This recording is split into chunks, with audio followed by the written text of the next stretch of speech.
Hi friends, అంతా ఎలా ఉన్నారు? ప్లీజ్ లైక్ చేయండి, సబ్స్క్రైబ్ చేయండి. ఎన్ని స్టోరీస్ పెట్టినా సబ్స్క్రైబర్స్ లేకపోతే ఛానల్ వేస్ట్ అండి. ప్లీజ్ సబ్స్క్రైబ్ చేసుకుని నన్ను కొంచెం సపోర్ట్ చేయండి. మీటింగ్ గ్రాండ్ సక్సెస్ అయింది. రాత్రి సేమ్ బిల్డింగ్ రూఫ్ టాప్లో పార్టీ ఏర్పాటు చేశారు. సిటీ లైట్స్ కింద మెరుస్తున్నాయి. చల్లని గాలి, సాఫ్ట్ మ్యూజిక్. అంతా సెలబ్రేట్ మూడ్లో ఉన్నారు. సూర్య టీం వాళ్ళతో మాట్లాడుతున్నాడు. అక్షర కూడా క్రౌడ్లో కలిసిపోయింది. కానీ హాసిని ఒకటి మాత్రం కార్నర్లో నిలబడి ఉంది. ఆమె చూపు ఎక్కడో ఉంది. అప్పుడే ఋషి ఆమె వైపు నడిచాడు. కొన్ని క్షణాలు ఇద్దరి మధ్యన నిశ్శబ్దం. బ్యాక్గ్రౌండ్లో మ్యూజిక్ స్లోగా వినిపిస్తుంది. ఋషి టేబుల్ నుంచి డ్రింక్ తీసుకుని ఆమెకి ఇచ్చాడు. చాలా హార్డ్ వర్క్ చేశావు కదా, రిలాక్స్ అవ్వు అన్నాడు. ఆమె తీసుకుంది కానీ తాగలేదు. మీరు ఇలా మాట్లాడతారు అనుకోలేదు సార్ అంది. ఆమె స్వరం సాఫ్ట్గా ఉంది. ఋషి ఆమె వైపు చూసి అన్నాడు, నిన్ను చూసిన తర్వాతే ఇలా మారిపోయాను అని. ఆ మాటలతో హాసిని ఒకసారి అతన్ని చూసింది. అంటే ఏంటి సార్ అంది. కాసేపు ఋషి ఆగాడు. అతని కళ్ళల్లో సీరియస్నెస్. నువ్వు నా మైండ్ డిస్టర్బ్ చేస్తున్నావు అన్నాడు. ఆ మాటలు చాలా సింపుల్గా ఉన్నాయి కానీ చాలా డీప్గా మీనింగ్ ఉంది. హాసిని హార్ట్ బీట్ పెరిగింది. ఆమెకు మాటలు రాలేదు. ఇది క్యాజువల్ టాక్ కాదు, పర్సనల్ టాక్. హాసిని అని అతను మెల్లగా పిలిచాడు. ఆమె అతని వైపు చూసింది.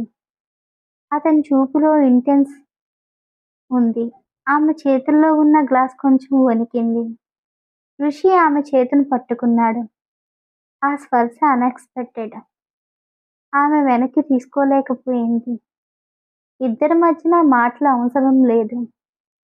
పార్టీ శబ్దం మధ్యలో ఋషి హాసిని వైపు చూసి మెల్లగా అన్నాడు, ఇక్కడి నుంచి మనం బయటికి వెళ్దామా అని.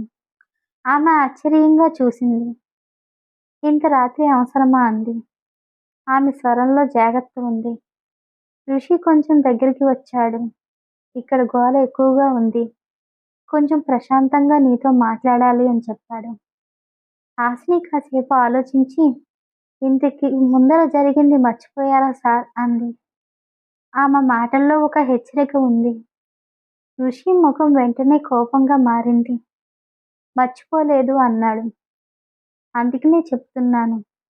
అతని చూపు ఆమెపై నేరుగా ఉంది. నేను నిన్ను కాపాడగలను. ఆ మాటల్లో నిజం ఉంది. ఇద్దరి మధ్యన డిస్టెన్స్ చాలా తక్కువ ఉంది. మాటలు బలంగా ఉన్నా లోపల భావాలు ఇంకా బలంగా ఉన్నాయి. హాసిని చూపు కొంచెం కిందకు వాల్చింది. ఆమెకు కూడా అతని మాటలు తాకింది. ఋషి స్వరం ఈసారి నెమ్మదిగా మారింది. నిన్ను నేను సేఫ్గా ఉంచగలను అని అతను చాలా కేర్గా చెప్పాడు. ఋషి ఏం మాట్లాడకుండా ముందుకు నడిచాడు. హాసిని కాసేపు ఆగి అతను వెంటనే వెళ్ళింది. కార్ చాలా దూరం ప్రయాణించిన తర్వాత ఒక చోట ఆగింది. కొన్ని నిమిషం తర్వాత వారు సముద్రం దగ్గరికి చేరుకున్నారు. చిమ్మ చీకటి రాత్రి సముద్రం నల్లగా మెరుస్తుంది. దూరంగా అలలు మెల్లంగా వచ్చి తిరిగి వెళ్తున్నాయి. చుట్టూ ఎవరూ లేరు. ఇద్దరే ఉన్నారు. హాసిని నెమ్మదిగా నడిచి నీళ్ళ దగ్గర ఆగింది. చల్లని గాలి జుట్టు ఎగురుతుంది. ఆమె చేతులు ముడుచుకుని నిలబడింది. ఋషి కొంచెం దూరంలో నిలబడి చూస్తున్నాడు. కొన్ని క్షణాలు ఎవ్వరూ మాట్లాడలేదు. ఇది ఏక్వర్డ్ సైలెన్స్ కాదు, హెవీ సైలెన్స్. చెప్పవలసిన మాటలు ఇద్దరి మధ్యలో చాలా ఉన్నాయి. కానీ ఇద్దరూ మాట్లాడట్లేదు. ఆమె కళ్ళు తెరిచింది. జీవితం ముందుకు వెళ్ళాలి కదా. ఆమె స్వరం ఇప్పుడు స్థిరంగా ఉంది. ఇంట్లో వాళ్ళు కూడా పెళ్లి గురించి మాట్లాడుతున్నారు అంది ఆమె.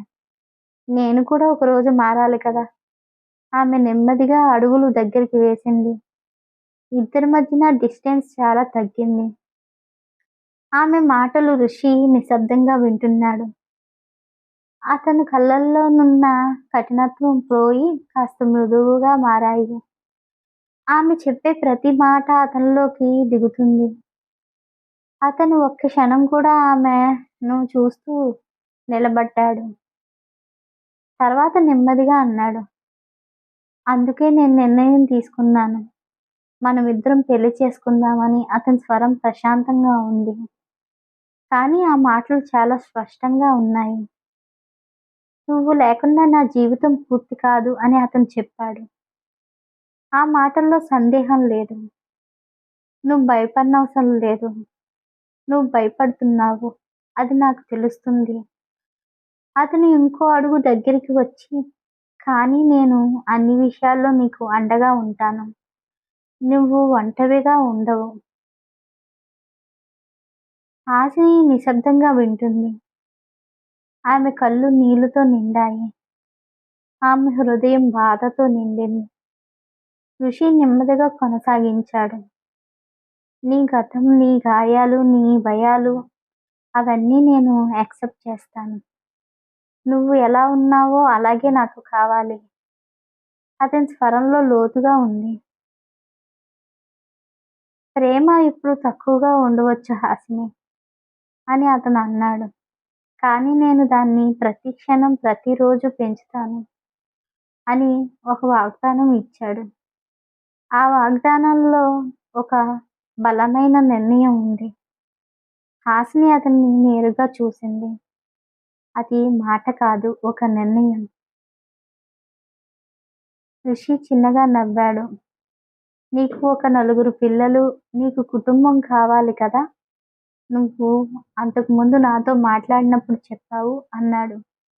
నాకు కూడా అదే కావాలి. నువ్వు అనుకున్నది అన్నీ మనం కలిసి చేసుకుందాం. ఆమె చెప్పిన ప్రతి చిన్న కోరిక అతని గుండెల్లో పెట్టుకున్నాడు. మనం ప్రేమ తగ్గదు అని అతను గట్టిగా నమ్మకంగా చెప్పాడు. ఈరోజు మన మధ్య ప్రేమ ఎంత ఉందో నాకు తెలియదు, కానీ రేపు ఇదే ఇంకా పెరుగుతూ ఉంటుంది. నాకు నమ్మకం ఉంది. నీతో జీవితం అంటే నాకు కేవలం కలిసి ఉండడం కాదు. నీ బాధల్లో, నీ కోపంలో నిన్ను పట్టుకోవటం, నీ ఆనందంతో, నీ నవ్వుతో ప్రతి చిన్న క్షణంలో నీతో పంచుకోవటం. నువ్వు సరిపోను అనుకుంటే నాకు మాత్రం నువ్వే సరిపోతావు. నువ్వు ఒక అడుగు వేస్తే నేను 10 అడుగులు వేస్తాను నీకోసం. నేను ఎప్పుడూ నిన్ను వదిలిపెట్టను. ఇది మాట కాదు, నా శ్వాస లాంటిది. నువ్వు ఉన్నంత వరకు నా ప్రేమ ఆగదు.